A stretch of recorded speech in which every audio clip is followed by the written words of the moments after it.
Crush झालं आणि खाली पडलं ना, तर इथंच पडलं. इथं सगळे तुकडे वेगळे पडले तिथपर्यंत. आणि ही जी जागा आहे, ह्या जागेवर इथं ही जी दादांची बॉडी पडली होती ना, ही ती जागा आहे. हे सगळं एअरपोर्ट आहे, सगळं इकडे दाखवाय.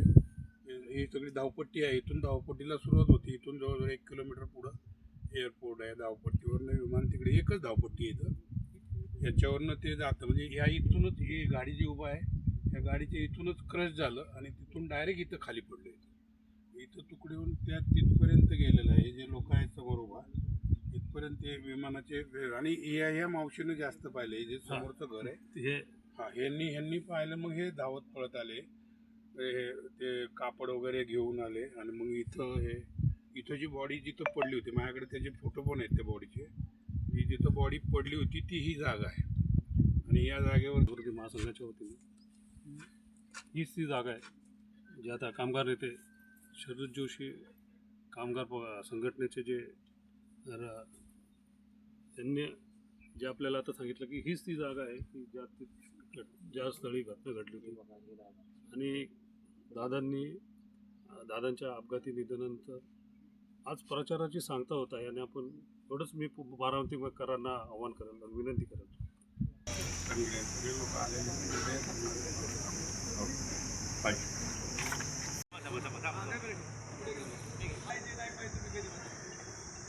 ठीक आहे.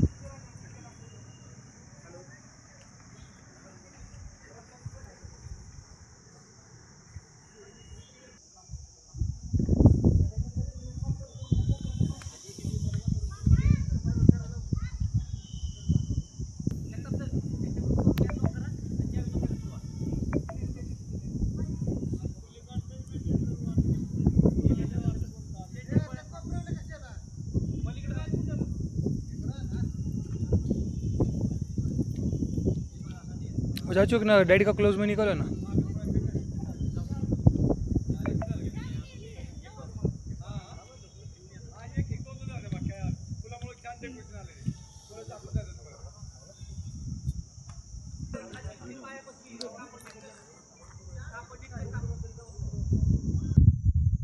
नमस्कार. सध्या आपण बारामतीत आहोत आणि आपल्या मागं स्वर्गीय अजितदादा पवार यांचं स्मृतीस्थळ आहे. तर आज दादांच्या अपघाती निधनानंतर जी पोटनिवडणूक होत आहे, सौनित्राताई वहिनी या निवडणुकीच्या उमेदवार आहेत आणि आज प्रचाराची सांगता होत आहे. तर त्यानिमित्त आपण बारामतीत आहोत आणि आपल्यासोबत काही राजकीय नेते आहेत, काही कामगार नेते आहेत. तर आपण त्यांच्याकडून जाणून घेऊया त्यांना काय म्हणणार. मी विठ्ठलराजे पवार, राष्ट्रीय अध्यक्ष शरद जोशी विचारमंच शेतकरी संघटना महाराष्ट्र. आज बारामती विधानसभा मतदारसंघाची पोटनिवडणूक अत्यंत दुर्दैवाने होते आहे.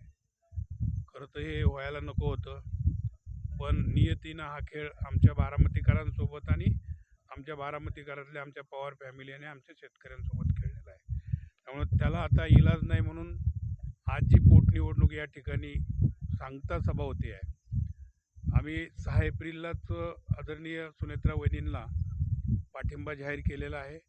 या ठिकाणची निवडणूक ही बिनविरोध होण्याच्यासाठी सर्वतोपरी प्रयत्न झाले, परंतु काही उमेदवार या ठिकाणी निवडणुकीला उभे राहिलेत.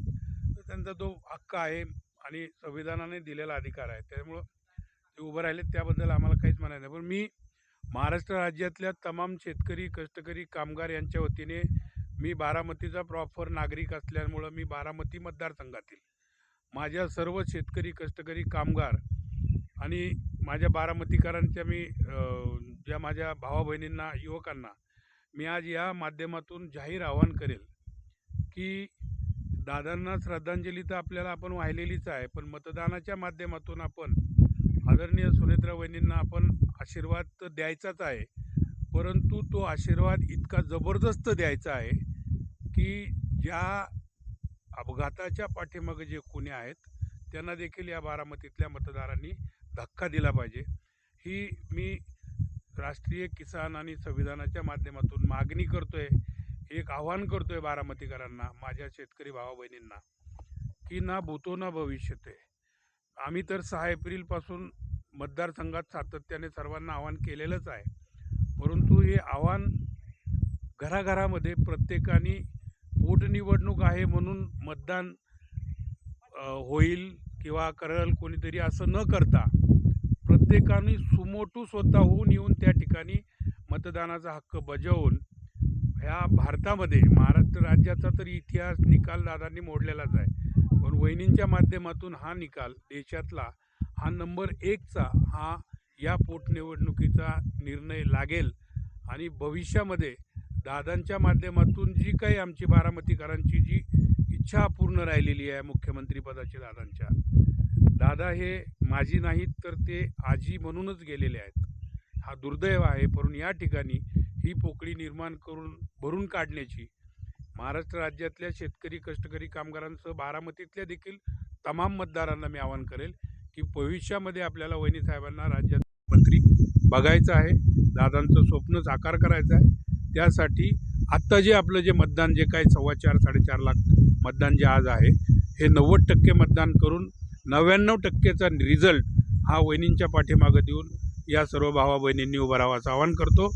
जय किसान, जय संविधान, जय भारत, जय महाराष्ट्र. चुकीचं काम केलं. आता हे म्हणाले का संविधानाच्या माध्यमातून प्रत्येकाला मतदान करायचा अधिकार आहे, उमेदवार म्हणून उभे राहायचा अधिकार आहे, पण काही लोकांनी जाणून बुजून हे काम केलं आहे. त्यांना कळलं पाहिजे का आपण त्यावेळेस फॉर्म नाही भरला असतं तर बरं झालं असतं. आमच्या दादांना श्रद्धांजलीपर त्यांनी बिनविरोध निवड केली असती तर उत्तम काम झालं असतं, ही माझी भावना आहे. पुनश्च बारामतीकरांना विनंती करतो, सगळ्यांनी एकमताने एकजुटीने सुनेत्रा बहिणींना भरपूर मतांनी प्रचंड मतांनी निवडून द्यावे ही विनंती करतो. तसंच मी भारतीय धर्मनिरपेक्ष पार्टी व श्रीगर्जन जागृती महासंघाचे होते. पत्रकारिता करत असताना माझा एक अनुभव सांगतो की दादा कोणाला म्हटलं जातं किंवा अजितदादांना राजकारणातला दादा का म्हटलं गेलं. दादा म्हणजे भाऊ, दादा म्हणजे हक्काचा माणूस. हा हक्काचा माणूस आपल्यातून गेला आहे, पण वहिनी रूपाने आता आपल्याला वहिनीच्या पाठीशी उभं राहायचं आहे. आणि मी बारामतीकरांना एवढंच आवाहन करेल, आज प्रचाराची सांगता होती, तेवढंच आवाहन करेल की ना भूतो ना भविष्य, इतक्या प्रचंड मताने तुम्ही ताईंना मतदान करा आणि हीच खरी श्रद्धांजली. धन्यवाद. दादांच्या स्मृतीस्थळावरती असंख्य राज्यातले युवक म्हणा किंवा ते संघटनेचे पक्षाचे नेते लोक या ठिकाणी येऊन या ठिकाणी अभिवादन करतात आणि या ठिकाणी वहिनींना मतदानासाठी आवाहन करतायत, त्यांना पाठिंबा देत आहेत. माझा आणखीन एक राष्ट्रवादी मी 2 मानत नाही आहे. राष्ट्रवादी हा एकच पक्ष आहे आणि या सगळ्यांना या पक्षामध्ये ज्यांना ज्यांना दादांनी सहकार्य केलेलं आहे त्या सर्वांनी या ठिकाणी मतदानासाठी सुमोटो येऊन 100% मतदान कसं होईल यासाठीचा या ठिकाणी प्रयत्न करावा आणि राज्यात नव्हे तर देशामध्ये हा निकाल एक श्रद्धांजली म्हणा किंवा आशीर्वाद म्हणा, तुम्हाला जसं करता येईल तसं या बारामतीच्या परिसरातील सर्व मतदारांनी, कामगार असेल, युवक असेल, विद्यार्थी असेल, यांनी पण संघटनेच्या दोन्ही संघटनेच्या कार्यकर्त्यांनी देखील, आम्ही इथं शेतकरी संघटनेच्या माध्यमातून राज्यातले सगळे प्रतिनिधी या बारामती तालुक्यात परवा मतदान करून घेतील. आज सांगता सभेला येतील. आम्ही या ठिकाणी त्यांच्या स्मृतीस्थळावरती येऊन आम्ही संघटनेच्या वतीने त्यांना नमन, हे 3री वेळ आहे. बारामतीकर म्हणून जो काही मला या राज्यामध्ये दादांच्या राजकीय जीवनापासून 90पासून तर त्यांच्या जाण्यापर्यंत सातत्याने त्यांच्यासोबत काम करण्यासाठी शेतकरी चळवळीच्या माध्यमातून एक संधी मिळाली, ती संधी अपूर्ण राहिली. ती अपूर्ण संधी पूर्ण करण्यासाठी आपल्याला पुन्हा एकदा या ठिकाणी वहिनींना प्रचंड बहुमताने निवडून देण्यासाठी प्रयत्न करायचे आहेत आणि ते प्रयत्न 100% जितकं मतदान, जास्तीत जास्त मतदान, झाडून मतदान या बारामती तालुक्यातल्या युवकांनी करावं आणि सगळ्यांनी वहिनींच्या पाठीमागे प्रचंड बहुमताने उभा राहिल्याच्या नंतर तो संदेश ऑटोमॅटिकपणे हा दादांपर्यंत देखील पोचल आणि आपलं जे अधुरं स्वप्न आहे ते निश्चितपणे वहिनींना मुख्यमंत्रीपदापर्यंत पोचवेल, एवढीच अपेक्षा. धन्यवाद. जय किसान, जय महाराष्ट्र, जय संविधान. मी भाऊसाहेब पाटील गोरे, खरेदी विक्री संघ मंठा तालुका. मी आज या ठिकाणी दिवंगत स्वर्गीय या महाराष्ट्राचं भूषण, महाराष्ट्राचं दैवत आणि आमच्या सर्व कार्यकर्त्यांचा आधारस्तंभ आदरणीय स्वर्गीय अजितदादा पवार यांच्या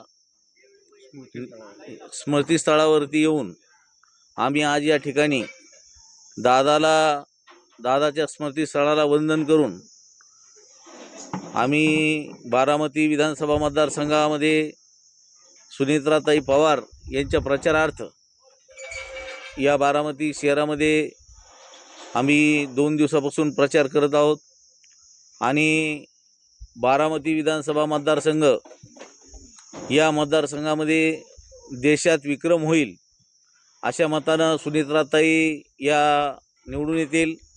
2 ते 2.5 लाख मताची लीड बारामती विधानसभा मतदारसंघामध्ये राहील आणि घवघवीत यश या महाराष्ट्राचं या बारामतीचं रेकॉर्ड या देशामध्ये होईल आणि 2 ते 2.5 लाख मतानं सुनेत्राताई पवार ह्या विजय होत्याल अशी आम्हाला आशा आहे, अपेक्षा आणि आत्मविश्वास आहे.